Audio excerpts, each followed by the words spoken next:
Lokumu pe masanzo lezonga na nkolo tosangani lisusu awa na esengo mpona konetola kombo na ye, konetola kombo na Nzambe mpe tokoka kozongisela ye matondi na maso oyo nyonso asali mpona biso na maso ye asali mpe na nzela ya kondima biso tolobi ete ye akoki kosala lisusu mingi koleka. Nzambe asali nanu nyonso te, asali mwa ndambu kasi etika lisusu makambo ebele ye asala, ye akosala yango na sikisiki. Ebongi na biso vraiment tozala na elikya na tena na yango ete liloba nyonso na Nzambe elaka nyonso yango ezali iyo mpe amen. Mpe Nzambe apesaki yango na sikisiki nyonso yango ekokokisama lokola ye apesiaki yango. Tolobaki awa ete kala mingi te oyo Nzambe alakaki na Israele, ye akokokisa yango na Israele. Oyo mpe alaki na lingomba, Nzambe ye akokokisa yango na lingomba na ye. Oyo ye alaki na mabota yango mpe ekokokisama. Ntango nyonso Nzambe alobaki liloba moko oyo ekoki kotalela mutu to mabota yango ekokokisama. Biso tozali na ntina komitungisama na ntina yango te, kasi bokeseni eza kaka moke na biso oyo tozali bandimi, mpona ete biso bandimi esengi ete tozala na kondima. Nyonso ezali kokokisama mpona mabota nyonso wana bango baza na ntina kondima te. Bango baza na ntina kondima te batina etali bitumba koninga na mokili to ndenge nini ezali kosalama, mpona ete Nzambe nde alobi yango. Kasi oyo etali lingomba na ye, Nzambe aza kosenga ete boyokani na biso na ye ebongi ete ezala na kati ya kondima liloba na ye, kondima mwango na ye mpe kondima mosala ya molimo na ye. Bilaka ezali kokokisama katikati na biso soki kaka biso tozali kondima, mpona ete soki ozali na kondima te yo okoki kosepelisa Nzambe te. Mpe biso tokatami na mitema na biso ngenge ete kondima ezali kouta na koyoka. Romains 10:10. Ebongi ete liloba na nkolo ekoka d'abord koteyamela biso mpona tondima, mpona ete so bateyi biso te bato baza na bakoki kondima te. Ebongi ete liboso ete Biblia ekoka koteyama yango ezali kokende lolenge moko, mpe na ndimi ete nkolo akopambola biso susu na ntongo oyo. Mpe nasengaki ndeko Rus akoka kozwa maloba te na poso oyo, kasi toyebi ete ntango biso tozali awa tokoki komilongola te na mosala oyo Nzambe apesi biso. Namoni ete toza na bapaya bawuti na bisika na bisika, tika ete bozala boyei malamu kati na biso mpe Nzambe apambola biso. Mpe biso zali kopesa boyei malamu na baoyo nyonso bazali na esika oyo, mpe tokotanga mwa makomi oyo ezali makambo maloba oyo ya lolenge moko te, kasi eza maloba oyo eza kosimba biso na mitema oyo ezali na motema, me oyo ezali liloba na Nzambe yango ezali na motuya. Eza na ntina te tokende kolukaluka tokomisa yango soki na ndenge nini, kasi yango ezali deja monene mpe eza na nguya. Liloba na Nzambe nyonso ezali iyo, ebongi na biso totia elikya na ntina na yango. Wana choral bango bayembaki oyo ete mo ezali kobima, yango ezali kosolola na ntina ete mwasi na libala. Ngai nakokaki kopekisama te na ndima ete Paul ata mokolo moko te na oyo etali mateya ne nyonso ye alakisaki mabombani nyonso na Nzambe. Ye asolaki na oyo aliseki ya liboso mpe alobaki makambo na nyonso, kasi asololaki na ntina ya mwasi na libala te. Il a toujours parlé de l'église. ya solo yaki na ntina na lingomba kasi bokesani ezali ete mwasi na libala azali kobima katikati na lingomba wana kotalelaki bato oyo nyonso babengami kati na bango ezali na baponami yango nde ezali na motuya yango ezolakisa ete biso tokomi vraimen pembeni na bozongi na Yesu Kristo na konetolama na biso. Yohane Batisi mpe azwaki maloba alobaki boye abai makambo yango mpe kuna na mokanda na Apocalypse na chapitre 21 elobi na biso boye ete yaka nga na kolakisa mwasi na libala oyo mwasi na mwana na mpate. Apocalypse 21 verset 9. Kasi botika ngai nakoya koyebisa bino kobanda na mokanda ya Marc chapitre 13. Marc chapitre 13 na verset 30. En vérité, je vous le dis, ya solo nazali koyebisa bino cette génération ne passera pas, mabota oyo ekoleka te cela n'arrive. eke nyonso ekoka kokokisama. Le ciel et la terre lola mpe mokili ekoleka mais mes paroles kasi maloba na ngai passeront. yango ekolekaka te. Pour ce qui est du jour, mpo na oyo ezali mokolo mpe ntango personne moto moko te ne le sait. ayebi yango, Ni les anges, ata bamwanzi na lola, ni le Fils. ata bana na ata mwana moto moko te, Mais le Père. kasi tata nde ye moko. Vient maintenant le verset qui mpe nsima elandi verset oyo verset 33. les yeux ouverts. botika miso na bino ezala ya kolala te mpo na bino boyebi te mokolo yango ekozala ntango nini. Bien que nous ne sachions wana ata biso toyebi te moment, ntango nini makambo oyo ekokoma, ebongi na biso tozala miso na biso kotala mpe tolengela. c'est le temps dans lequel nous yango nde ezali ntango oyo biso ezali kobika sasa yipi oyo nkolo alobaki mikolo eleki.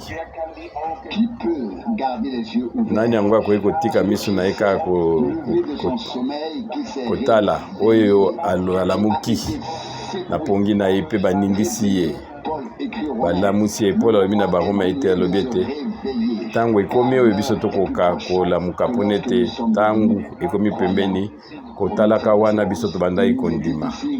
De garder les yeux wana balobi na biso totika miso na biso kofungwama. dans la lettre envoyée à l'église. soki totangi na mokanda oyo etindami na lingoma na Laodisa, balobi ete nazali kosenga yo Afin de okoka kozwa les enduire et de guérir. mwa wile na miso otya miso kosoma ozwa wile otya na miso na yo Il y a des gens mpona ete otikala na miso ya kofungwama.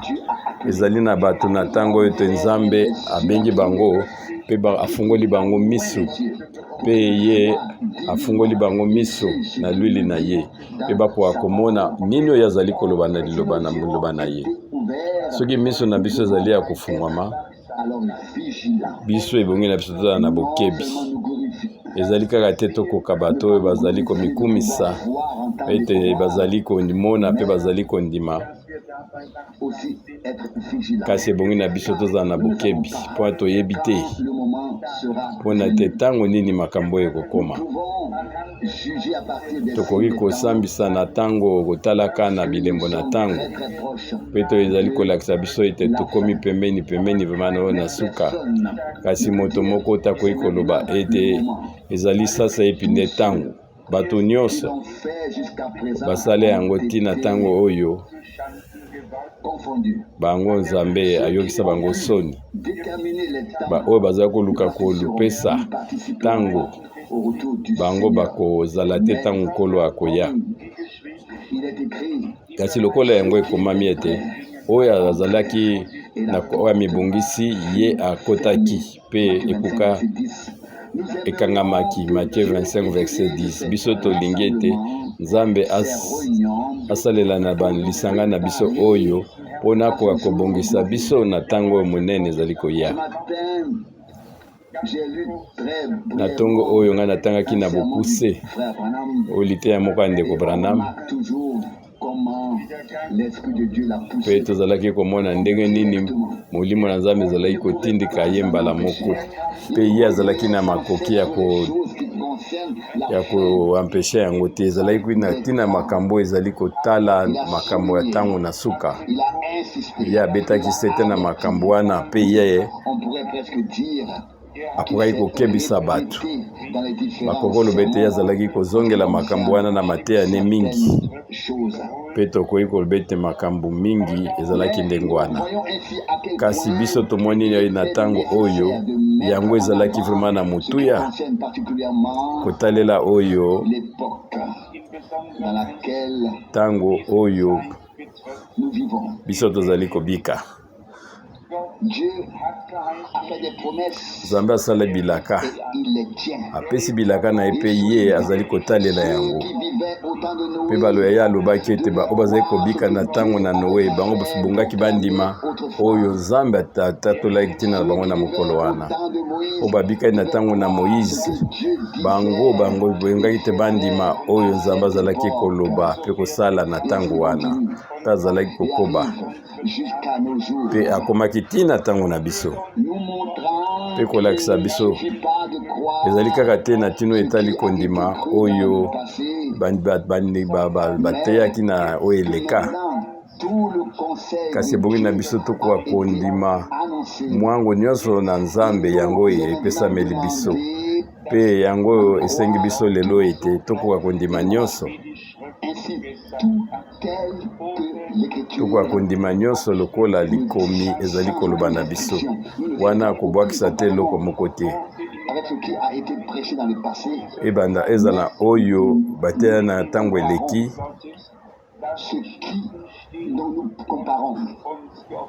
yango ezali ete biso tokoka kosala comparaison na liloba oyo ya Nzambe epesameli biso na nzela ya ngolu. Awa kolobi na Mark 13:30 na ya solosolo na yekebisa bino ete liboto ekoleka te makambo nyonso kokoma. Toyebi ete libota na Israel bajuif bango babomi bango mingi na bambulu eleki, me bakokaki kosilisa bango te mpona ete Nzambe alobaki ete mwa ndambo moke ekotikala, mwa ndambo moke bakotikala. Nzambe abandaki na Israel mpe akosokisa na Israel, mpe wana kanda ya bato nyonso mpe ya moyini eza na ntina moko te. Nzambe alobaki mpe yango ekozala lokola ye alobaki. Wana balukaki kosilisa bango kasi basilisi bakokaki te, ewumelaki ntina ntango na suka. Mpe na yango Nkolo alobi na Mark 13 na verset 31 lola mpe mokili ekoleka kasi maloba na ngai ekolekaka mokolo moko te. Mpe wana alobaki yango ndeko Branham aloba ngo mpe abeti sete na makambo wana. Alobi ete liloba oyo elobami yango ezalaki d'abord liloba, ezalaki maloba oyo eutaki banda kala Nzambe alobi yango, mpe yango ekomamaki lokola eloba na Nzambe. Kasi wana komona ete lola mpe mokili ezali kokende kolimwa, kasi maloba wana ekoki kolimwa te mpona ete lilaka oyo ye apesi yo apesi ngai yango ekoki koleka te. Na Mark chapitre 10 Nkolo alobi ete ayebisi mutu moko oyo azalaki kobenga ye mpe azalaki mutu akufa misi kala misi. Mpe ngai nayokaki yango ndeko Branham ateyaki na sermon moko apesaki na Jiris wana ntango alobaki na ntina ya baktermi yabi ete ye apesaki na likabo pate na ye mwana pate na ye, kasi eloko moko elekaki te. Kasi ntango Nkolo ayaki mpe elobami awa ete na Marko chapitre 10 na verset 49, Mark 10 Yesu atelemaki mpe alobi bino bobengela ngai mutu oyo, mpe bango babengi mutu oyo akufa misi bayebisi ete zwa makasi telema ye Nkolo azali kobenga yo. Mpe likambo nyonso esukaki na ntango wana ezalaki kobengama ya moto nyonso te, kasi nkolo nde aza kobenga ye. Zwa makasi, ye azali kobenga yo. Yango nde lilobo ezali mpe etaleli yo, etali mpe ngai. Nkolo azoloba na biso zwa makasi, telema, zala na elikya, kotika te, Nzambe nde azali kobenga yo. Mpe ntango ye azali kobenga biso, ebongi na biso totika nyonso mpe tokima mbangu epai azali. Amen. Mpe Yesu atelemaki alobi, lelo oyo lisusu nkolo azali kotelema liboso na yo mpe liboso na ngai, mpe azali kopesa liloba mpe alobi ete yaka, azali kobenga yo, azali kobenga nga. Mpe na verset 49 bobenga moto oyo, babengi moto oyo miso ekufa mpe bayebisi ye, zwa makasi, telema, nkolo azali kobenga yo. 58 ye abwakaki manto na ye mpe ye apumbwaki mingi mpe ayaki epai na Yesu. Alleluya, lokumu ezonga na Nzambe. Bango basosolaki ete ye asosolaki ete oyo ezali ntango na ngai, oyo ezali ntango na ngai, occasion Nzambe apesi ngai. Yesu azali koleka na esika oyo.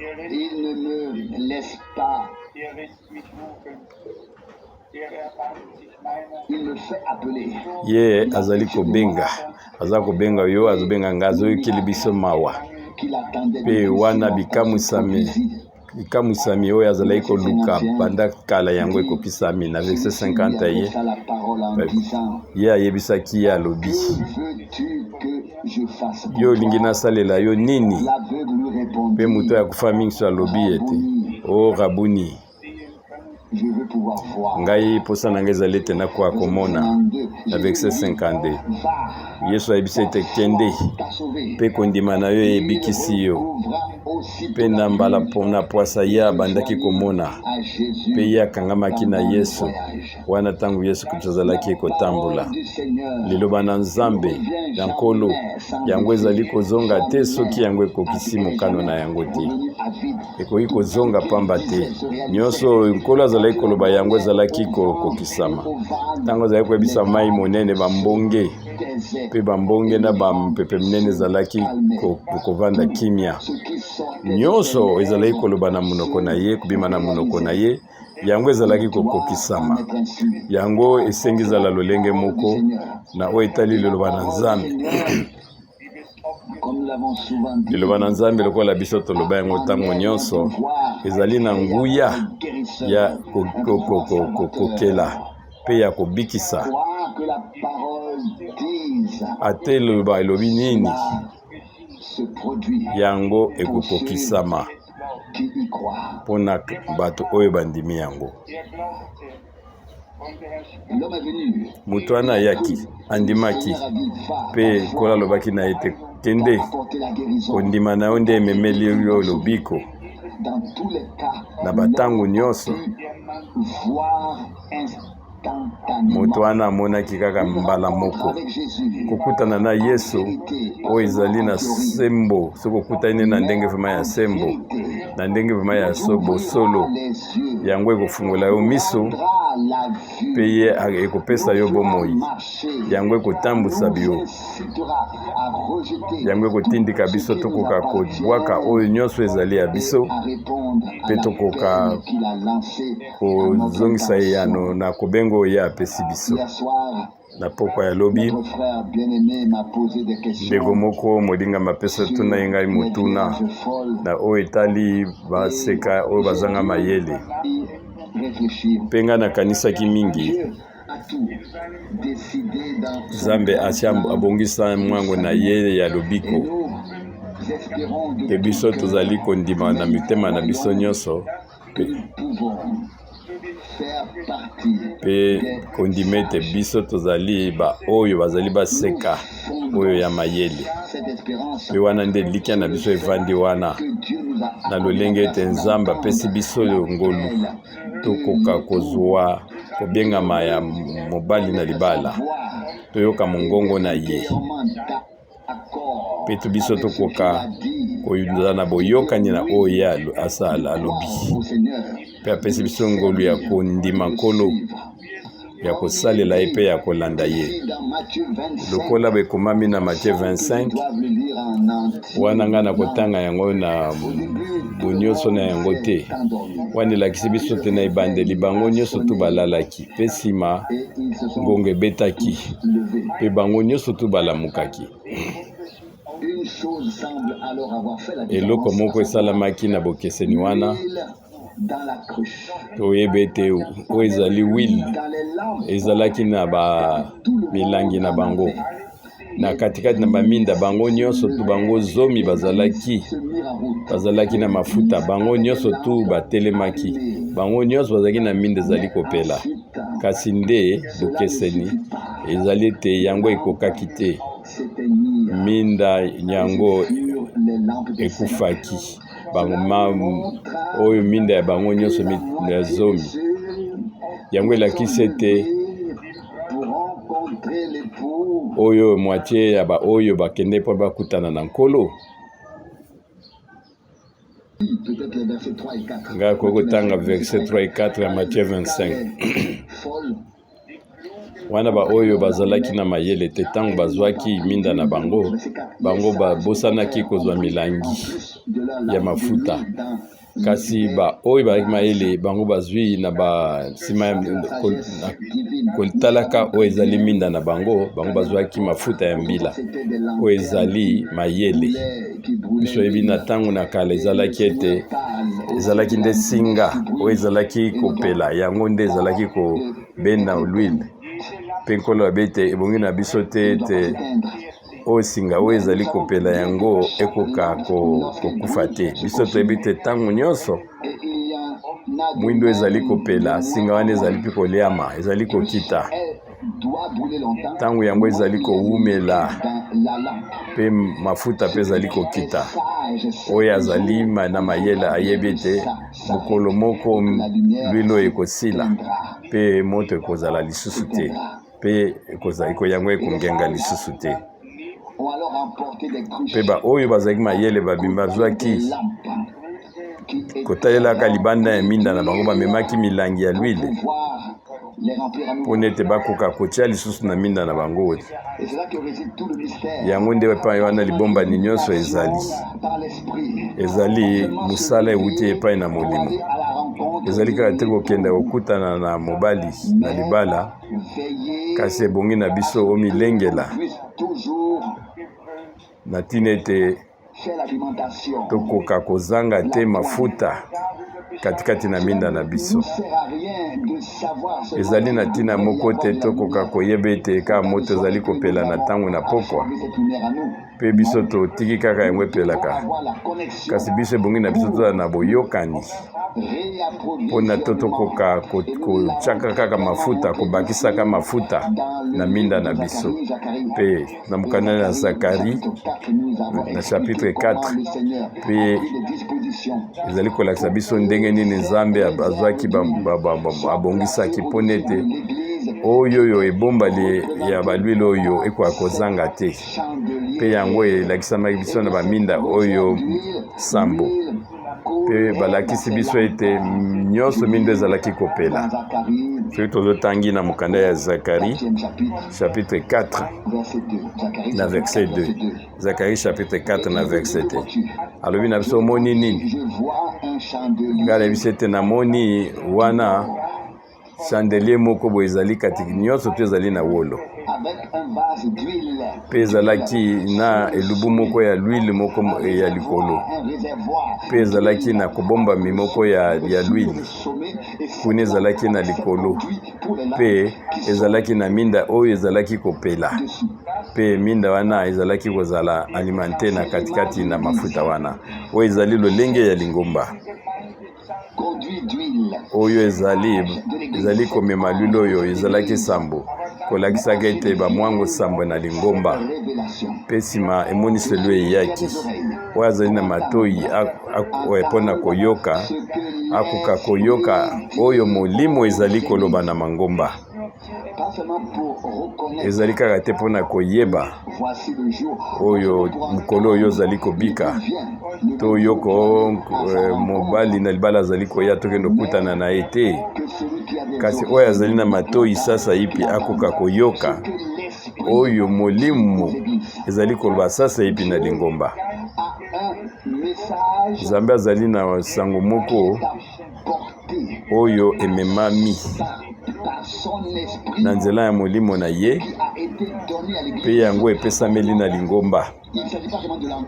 Ezali kaka te koyoka yango, koyoka ete mobali moko ya na libala azali koya kende kokuna te. Sikoyo oyo azali na matoya ayoka oyo molimo ezali koloba sasa ipi na lingomba. Oyo ezali sango moko oyo ya molimo oyo Nzambe apesi mpona baseka oyo bazali na mayele. Yango biso azali kososola na ntango na Moïse mpona nini mana etiamaki kuna na katikati na jar mpe yango ekotaki katikati na arche ya alliance kuna na ntango ya Moïse. Mpe apokalypse eyebisi biso nyonso wana tu elobi ete ekangamaki mpe bato bazalaki katikati na Nzambe, bango bakosala nyonso nkolo alobaki na Nzambe alobi na bango, bakondima makambo nyonso ebemi na monoko na ye. Bango bakoki kopona te, bango bakoloba te ete ngai nayambi oyo ngai naboyi oyo te, ngai nandimi oyo ngai naboyi oyo te, nyonso ya kondima yango ekoki kozala possible te. Soki biso tososoli ete ezali kaka lolenge moko, ezali kaka na mai moko ezali kobima, biso tokufo tondima oyo nkolo na biso alobi. Awa Matthieu 25 elobi na biso boye te, wana mobali ntango azalaki kolala kowumela pardon, bango nyonso tu balalaki, bango nyonso balali, bango nyonso tu balembaki mpe balali. Soki biso tolingi koloba na bosembo moko likolo na bamosusu, na ntango oyo biso tososoli ete okolo alobelaki biso na ndeko Branham le 11 juin 1933 wana kotalaka na bangonga ya 14h, alobelaki na ete lokola ete Yohane Baptiste azalaki oyo motindami ya liboso mpona boyei na ngai, yo mpe otindami na message moko sango moko oyo ekobongisa boyei na ngai ya mibale. Ntango biso toyoki yango kotalaka bambula ebele euta kala, mpe biso tondimaki yango, biso ndimaki yango, bato ebele batelemaki balukaki bakende kokutana na mobali na libala. Mpe nsima na yango ntango moko eyaki,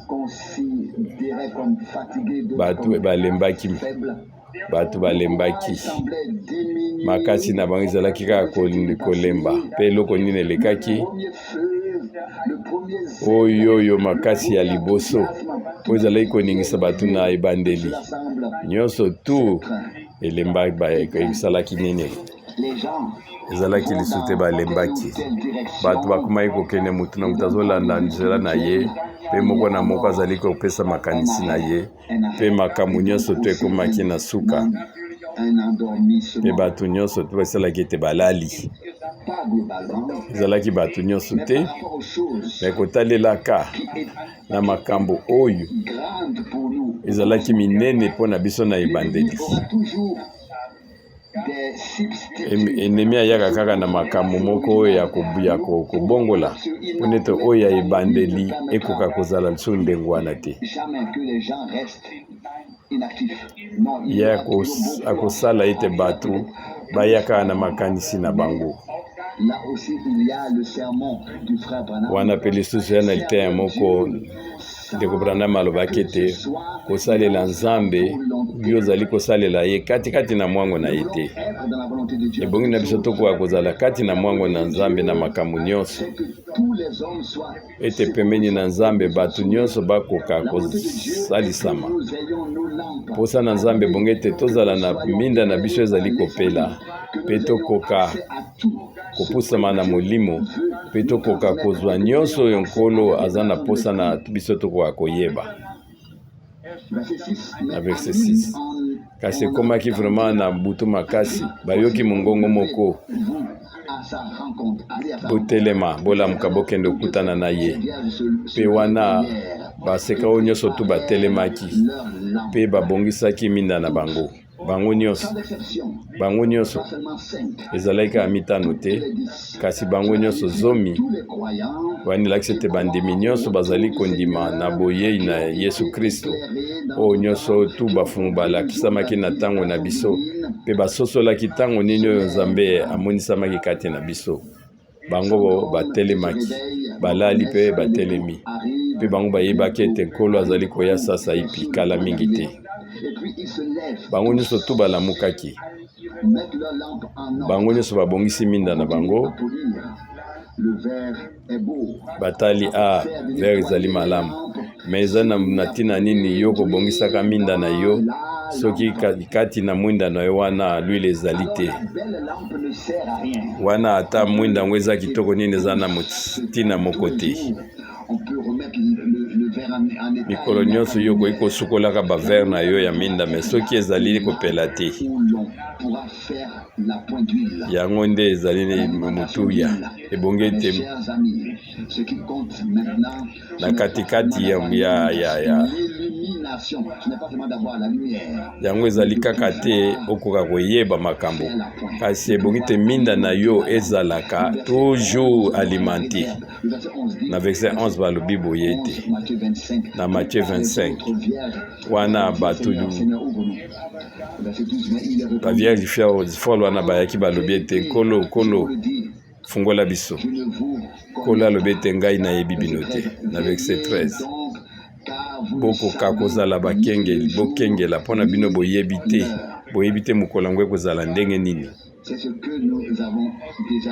yango nde biso talaki kotangaki kuna na mokanda na Mark 13 na verset 33 bozala miso na bino ya kofungwama bokengela mpona ete bino boyebi te ete ntango nini makambo wana ekokoma awa elobani na biso ete mpona ete bino boyebi te mokolo to ntango nini yango ekokoma liboso ezalaki mpe na verset 10 Matthieu 25 na verset 10 wana bango bakendaki mpona bakende kosomba l'huile mwasi na libala mobali na libala yaki mpe baseka oyo bango bazalaki bamibongisamaki bango bakotaki na ye mpona fete oyo na libala mpe ekuke yango ekangamaki makambo oyo kala mingi te yango ebongi ekokisama mpe biso nyonso tozali komituna biso tozali wapi biso tozali na kati ya groupe nini mutu nyonso azali na eliki ete ye azali wana bango nyonso to bandimi ete baza kozali wana kasi biso ebongi ete tokoka kotala liloba na Nzambe koka koteste biso tokoka koyeba ete soki biso vraiment tokokisi oyo nyonso to makambo Nzambe azali kosenga biso soki yango ya sembo ekokisami na bomoi na biso to te ezali kaka makanisi oyo ndoto moko boye biso ezali kokanisa te yango ekokoma kasi bongi na biso tosala bokeseni bongi na biso tosala solo bokeseni oyo ndoto o biso tomozali kosepela te tokoka ekokisama yeba yango ekoki kokokisama te yango ekoki tokokokisama te ebonge te ezala eloko oyo yo biki na Nzambe elongo koyeba ete yo obiki libiki moko na Nzambe ozala na katikati Nzambe azala na bomoi na ezala katikati na yo biso eza eloko oyo ozali katikati na yo mpe ozali koyoka yango bango nyonso bazalaki baseka bango nyonso bazalaki bapeto basimba bango nanu te liboso na Nzambe bango nyonso zomi oyo bazalaki na eloko moko te yo okoki kotuka bango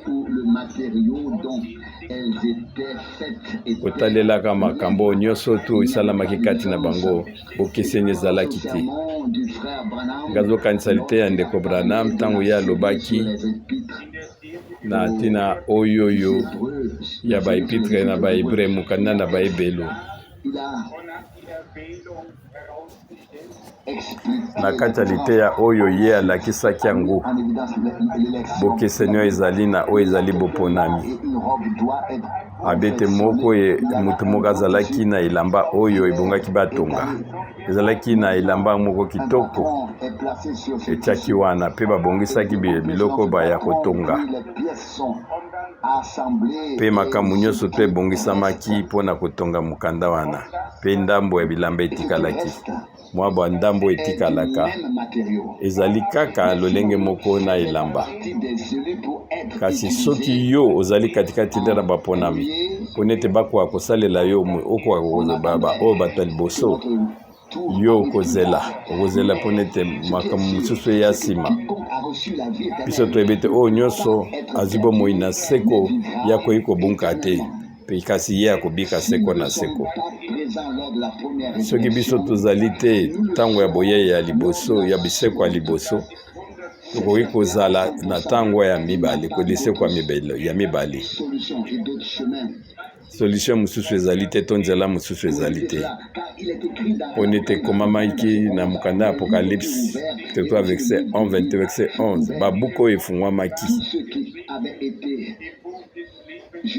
baoyo te bakokisama bamonaki ete bakoki mpona bakoka kozala katikati na makambo buku wana bango bakomamaki na livre na bomoi yango nde epai nini bokeseni ezali kasi oyo etali bomoi na seko baoyo nyonso bandimi na Yesu Kristo bandimeli Yesu Kristo baoyo nyonso bandimi kolimbisama ya masumu na bango bango bakozala na bomoi na seko bango mpe bakokota na oyo ezali seko na seko tika ya ngai nakoka kotangela bino na mokanda na Yohani chapitre 5 na verset 24 Yohani chapitre 5 na verset 24 Jean 5 21 solo azali koyebisa bino oyo azali koyoka eloba na ngai mpe azali kondima oyo nani atindi ngai ye azali na bomoi na seko mpe ye azali koya te na lisambisi kasi ye alongwe na kufa mpe akei azwi bomoi bato ya ndenge oyo bakoki kokweyisa bango te ntango alisambisi nzambe ya kolimbisa bango mpona ete bango basambisambisa kati na Yesu Kristo na nzela na Yesu Kristo ntango ye amemaki mikumba na biso kosambisama na biso kuna na Golgota biso nyonso tu tolongaki na verset 21 nkolo azali koloba ete bokoka kokamwa te na makambo oyo mpona ete ntango ezali koya ete oyo nyonso tu bazali bakufi bakoyoka mongongo na ye bakosekwa misusu bakosekwa mpona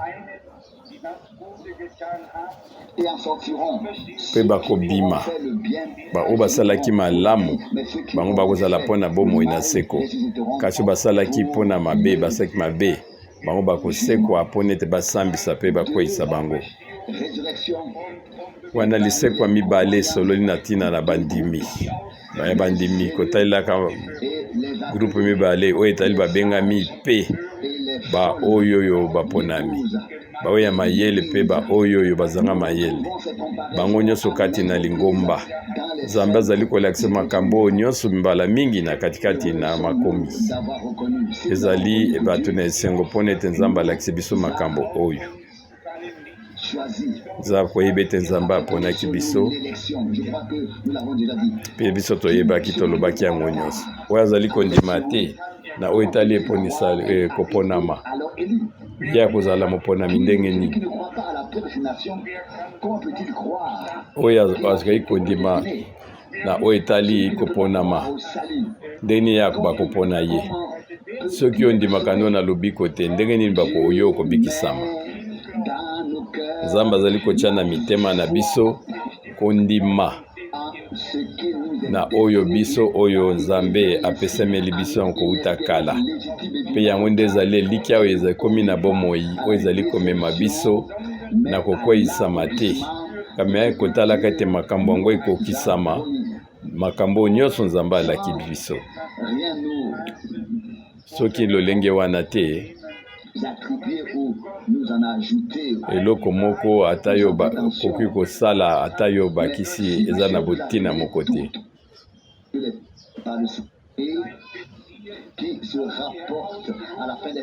soki nzambe afungoli biso na makambo oyo nyonso tu ezali na kobengama makambo na ntango na suka nzambe apesi biso ngolu tokoka koyamba makambo oyo tokoka koyamba liloba nyonso lokola yango epesameli biso na kogangaka te kasi biso tozali loba na mitema na biso iyo tondimi manso oyo nzambe alobeli biso ebongi na biso kaka kondima ete nzambe abongisa biso mpona tokoka kobika makambo yango mpe tozala baoyo bakosekwa na ntango na liboso na lisekwa ya liboso ezali kaka mwasi na libala oyo mwasi na libala ya solo ye nde akososola makambo oyo mabomba nyonso oyo etali mobali na libala ye akozwa kobengama moko mpe bamisusu bakoyoka yango mpe moko na moko akotia makanisi ne na makambo wana mpe bakopesa bandimbola na bango bakoyoka na oyo ezali kaka na mobali na libala nayebi te soki ndeko na ngai oyo atuna ye motuna oyo azwi solution na makambo wana me nandimi ete nkola kopesa biso ngolu mpona kolendisa biso na nzela ya kondima na ntina ete biso tokoka kotelema kaka kotalelaka liloba oyo ya elaka ti ntango na suka kotalelaka évangile selon Jean chapitre 3 yohani ye moko azali koloba boye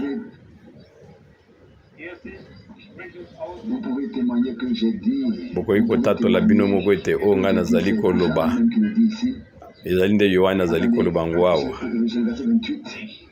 na verset 28 Jean 3:28 ngai nazali kristo te kasi ngai batindaki ngai lokola motindami na ye ya liboso na verset 29 Jean 3:29 oyo azali mobali na libala yende mobali kasi oyo azali moninga azali koyoka azali kosepela na mokouta na motema mobimba ntango ayoki mongongo ya mobali oyo yango nde ezali esengo na ngai oyo yohani donc nzambe atindaki liboso ya boyei na yesu kristu ye azalaki koloba ete ngai nazali camarade ya mobali soki ozwi oyo ezali camarade na Jean 15 wana nkolo azali koloba ete Jean 15 na Jean 15 na verset 12 ou peut-être déjà au verset 11. na verset 11 Je vous ai dit ces choses afin ngai nazali koyebisa bino makambo oyo na ntina ete esengo na ngai ekoka kozala kati na bino mpe esengo na bino ekoka kozala vraiment oyo etondami awawa oyo etali baninga tobanda nano na verset 14 abete bino bozali baninga na ngai soki bino bozali kosala oyo ngai nasengi bino nabengi bino lisusu basali te mpo nete mosali ayebi te oyo nini mokolo na azali kosala kasi ngai nabengi bino baninga na ngai mpo nete manso ngai nazali nayebaki kouta epai ya tata na ngai ngai nalakisaki bino yango yohani azalaki kaka mosali te kasi azalaki mpe moninga ya mobali ye azalaki na bokonzi nzambe apesaki ye akoka kokoka kopesa sango ya mobali mpe mobali oyo ayo mwasi oyo ya libala ayokaki kobengama oyo na mokanda ya Apocalypse ezali kotanga wana kobengama oyo ya kobima pe biso ezali koloba na ntina kobengama kobima pe kobengama na ntina oyo yo feti monene ekosalama kuna na lolo. Apocalypse 18 verset 4 penga na yokaki mongongo moko ewuti na lola koloba ete bima katikati na bango na ntina ete bino bokoka kozala na boyokani te na masumu na bango pe bino bokoka kozala na boyokani te na makambo nyonso na mabe. Chapitre 19 wana ebulukutu ya bato oyo babengami babima pe bango bakomaki na boyokani balakisi bango kuna na nkembo. Apocalypse 19 verset 1 natanga na verset 7 botonda na esengo bozala katika na kopwanza bozongisela ye nkembo ponete fete na libala yango ekomi pe mwasi na ya libala ye amibongisi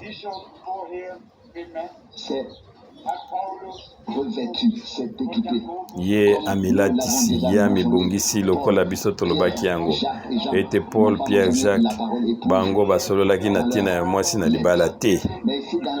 Kasi awa na mokanda na Apocalypse bazolakisa biso makambo yango ndenge nini ekokisami ememi mama ya suka ya makambo oyo nyonso bango bakomaki na feti ya monene ya libala. Apocalypse 19 na verset 9 ekomami ete pe ya yebisaki ngai koma makambo oyo esengo na bato oyo babengami na feti ya libala ya mwana na mpate. Pe biso totangi yango na mokanda ya Matthieu 25 na ntina oyo etali feti oyo monene ya mwasi ya libala.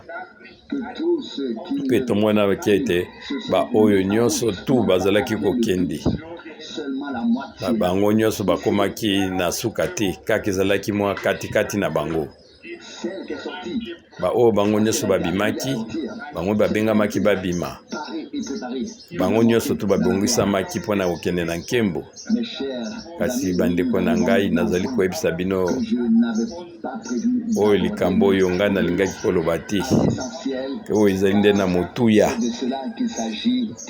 yango nde etali biso na esika oyo pe yango ekomama na mokanda ya Apocalypse na verset 10.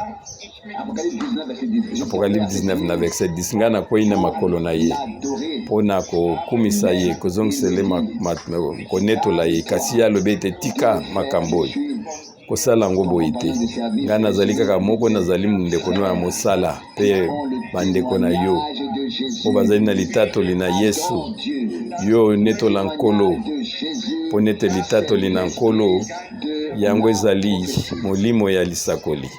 Amen. Oyo lingomba oyo ekokoma na suka atanke mwasi na libala na mwana na mpate bango bazali na litatoli na Yesu Kristo. Litatoli na Yesu Kristo ezali boyebi na mayele na bato te kasi yango ezali nde molimo ya lisakoli.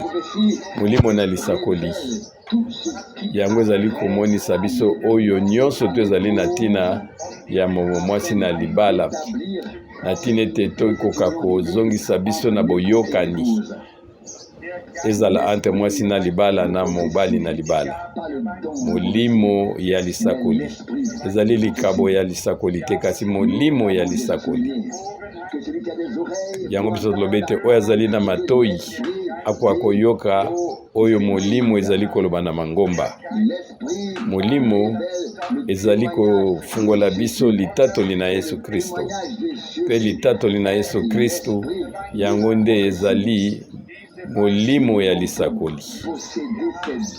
Ebongi na biso tozala na makambo mibale soki solingi tokoka kozala na kati na etulukutu ya bato oyo bango babengami na feti na libala ya monene na Il y a encore d'autres choses. eza lisu na makambo mosusu mpo eza kolakisa biso awa Révèle ete molimo ezali kofungola biso nyonso les profondeurs de Dieu. ata makambo oyo ezali ya minene ya nzambe 1 Corinthiens 2:10 Jean 7:13 molimo ezali koyeba nyonso ezali tali makambo na nzambe La prophétie oyo ezali molimo ya lisakoli fixée par Dieu oyo nyonso tu nzambe abongisaki na lolenge ya lisakoli à ceux yango efungolami na baoyo nyonso bazwi litatoli na Yesu Kristo l'esprit. na nzela ya molimo Il ne s'agit pas d'une doctrine de ezali te elelakisi oyo ya motu songolo to ya boyeboye te attirer de telle ou telle to ebendami na esika boye to likambo boye te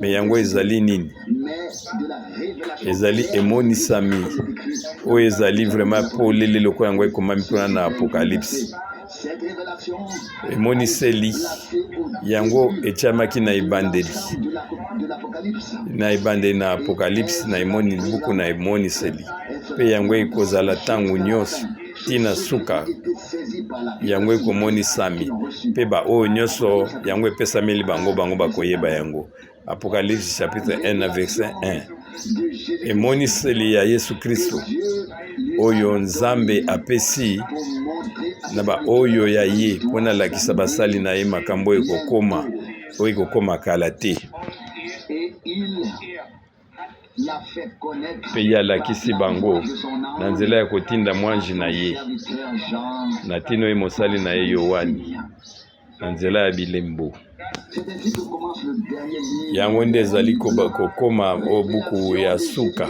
emoniseli ya Yesu Kristo dévoilement des Écritures. komonisama kofungwalama ya Yesu Kristo Tâtonnement. ezali te oyo ya koningana no emoniseli ya Yesu Kristo lokola Yesu apesaki yango na Yohani Et qu'il a été autorisé à mpe yango mpe epesameli biso je lis encore mpe yango nde ekomami pour que na kotanga yango lisusu mpo na biso nyonso tokoka koyeba ete emonisami ya Yesu Kristo je suis l'alpha et l'oméga, ngai nazali ebandeli mpe suka Dieu le Seigneur, ye nde nkolo alobi nzambe oyo azalaki azali mpe oyo azali koya nzambe na nguya nyonso dans cette venue, c'est lui qui vient ici, oyo boye oyo ezali nani aza koya ezali Yesu Kristo nkolo na biso a été humilié, ye oyo basambwisaki na se oyo prendre la forme d'un serviteur, ye akomaki lokola moto na pamba mosali sera alors élevé. awa ye anetolami Seigneur, en tant que le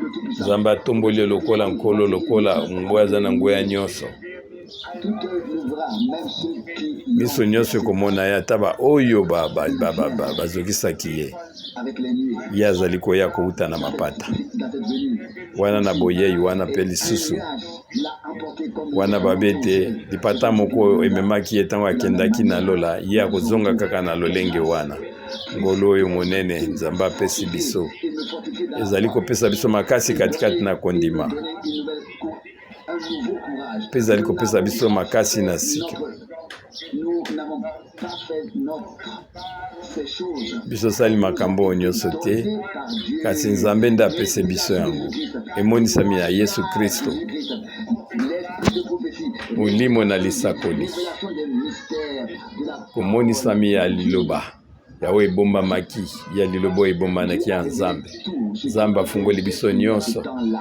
oyo nyonso epesamelaki biso na ntango wana fait savoir. mpe ye alakisi biso yango Ne nous manquez aucun maillon tika de la ete chaîne. eloko moko te oyo na katikati ya kokangama na bashane nyonso Nous l'a biso nyonso tokoka kozala na oyo nzambe amoniseli biso apesi biso ezala liloba nyonso quelques-unes, ezala kaka ndambu te 20% de la tozwa 80% no te to mwa 90% te kasi tozwa liloba nyonso